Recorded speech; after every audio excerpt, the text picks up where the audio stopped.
Team India captain Rohit Sharma మైదానంలో సహచర ఆటగాళ్లతో ఎంత సరదాగా ఉంటాడో పరిస్థితిని బట్టి అంతే సీరియస్ అవుతాడు. ఒక్కోసారి సహనం కోల్పోయి భావోద్వేగాలను నియంత్రించుకోలేక ట్రోల్స్ కు గురైన సందర్భాలు కూడా ఉన్నాయి.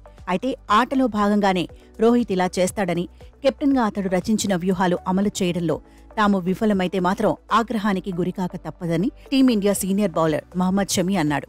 ఇటీవలి జరిగిన అవార్డుల ప్రధానోత్సవంలో రోహిత్ శర్మకు men's international cricketer of the year 2023-24 పురస్కారం లభించింది. ఈ వేడుకలో రోహిత్ తో పాటు pacer Shami, middle order batter Shreyas Iyer తదితర టీమిండియా క్రికెటర్లు కూడా పాల్గొన్నారు.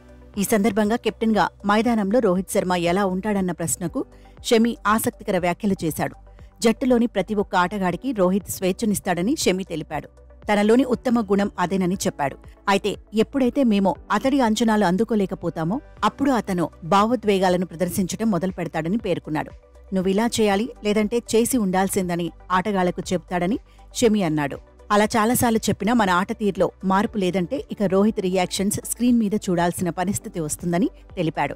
వెంటనే తను కోపంగా ఉన్నాడని మాకు అర్థమైపోతుందని, ఇకపై తను ఒక్క మాట చెప్పకుండానే మాకు ఏం చేయాలో తెలిసిపోతుందని షమి చెప్పుకొచ్చాడు. అయితే మైదానంలో ఎవరి పనులు వారు సరిగ్గా చేయాలని మాత్రమే వాళ్లకు చెప్తానని రోహిత్ బదులిచ్చాడు.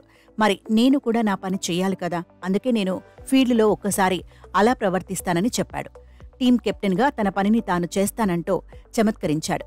ఇక టీ20 ప్రపంచ కప్ 2024 ట్రోఫీ గెలిచిన అనంతరం సెలవులు తీసుకున్న రోహిత్ శర్మ శ్రీలంక పర్యటన సందర్భంగా మళ్లీ జట్టుతో కలిశాడు. మరోవైపు చీలమండ గాయంతో సుమారు 10 నెలలుగా క్రికెట్కు దూరమైన team India star pacer Mohammed Shami re ఎంట్రీకి సిద్ధమవుతున్నాడు. మ్యాచ్ ఫిట్నెస్ నిరూపించుకునేందుకు అతడు తొలుత రంజీ మ్యాచ్లో ఆడనున్నట్లు తెలుస్తోంది. ఆ తర్వాత న్యూజిలాండ్తో టెస్ట్ సిరీస్లో ఒక మ్యాచ్ ఆడి ఆస్ట్రేలియాతో సిరీస్ నాటికి పూర్తి ఫిట్నెస్ సాధించాలని ఆయన భావిస్తున్నట్లు సమాచారం.